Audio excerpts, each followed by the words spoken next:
ஆக்கப்பூர்வமான நிகழ்வுகளை அலசி ஆராய் ஒரு களம். RDX திங்கள் முதல் சனிக்கிழமை வரை இரவு 7 மணிக்கு. ராமநாதபுரம் மாவட்டத்தின் பல்வேறு பகுதிகளிலும் விவசாயம் மற்றும் மண்பாண்ட தொழிலுக்காக வழங்கப்பட்ட அனுமதியை மீறி சவுடு மணலை திருடி மணல் மாஃபியாக்கள் விற்பனை செய்ததை நியூஸ் தமிழ் செய்தி அம்பலப்படுத்தியது. இதன் எதிரொலியாக மாவட்டம் முழுவதும் உள்ள ஊரணிகளில் மணல் எடுப்பது நிறுத்தி வைக்கப்பட்டுள்ளது. இதுகுறித்தான கூடுதல் விவரங்களோடு இணைகிறார் நமது செய்தியாளர் பூபேஷ். வணக்கம் பூபேஷ், கள நிலவரம்.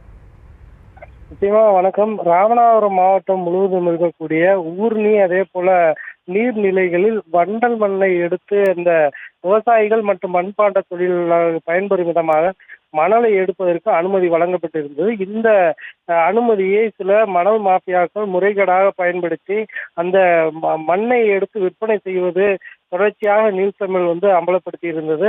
டிராக்டர் ஒன்றுக்கு 1000 ரூபாய் முதல் 2000 ரூபாய் வரை வசூல் செய்வதாக தொடர் குற்றச்சாட்டு எழுந்த நிலையில் இது குறித்து தொடர்ச்சியாக நியூஸ் தமிழ் சுட்டிக்காட்டியது. அதன் அடிப்படையில் ராமநாதபுரம் மாவட்ட நிர்வாகத்தின் உத்தரவின் பேரில் அந்த மணல் முறைகேடு குறித்து ஆய்வு செய்வதும் அதே போல இதற்கு உடனடியாக நடவடிக்கை எடுப்பதற்கும் மாவட்ட நிர்வாகம் உத்தரவிட்டதன் பேரில் மாவட்டம் முழுவதும் நடைபெறக்கூடிய அந்த வண்டல் மண் எடுக்கும் பணியானது தற்காலிகமாக நிறுத்தி வைக்கப்பட்டுள்ளது.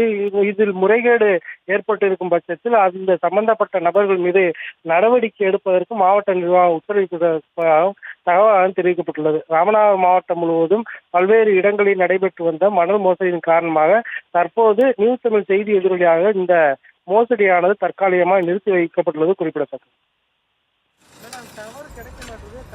விவரங்களுக்கு நன்றி பூபேஷ்.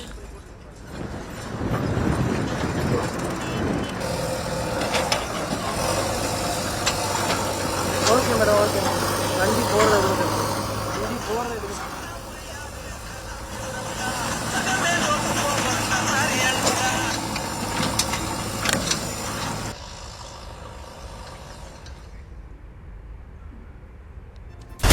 ஆக்கப்பூர்வமான நிகழ்வுகளை அலசி ஆராய் ஒரு களம். RDX திங்கள் முதல் சனிக்கிழமை வரை இரவு 7 மணிக்கு.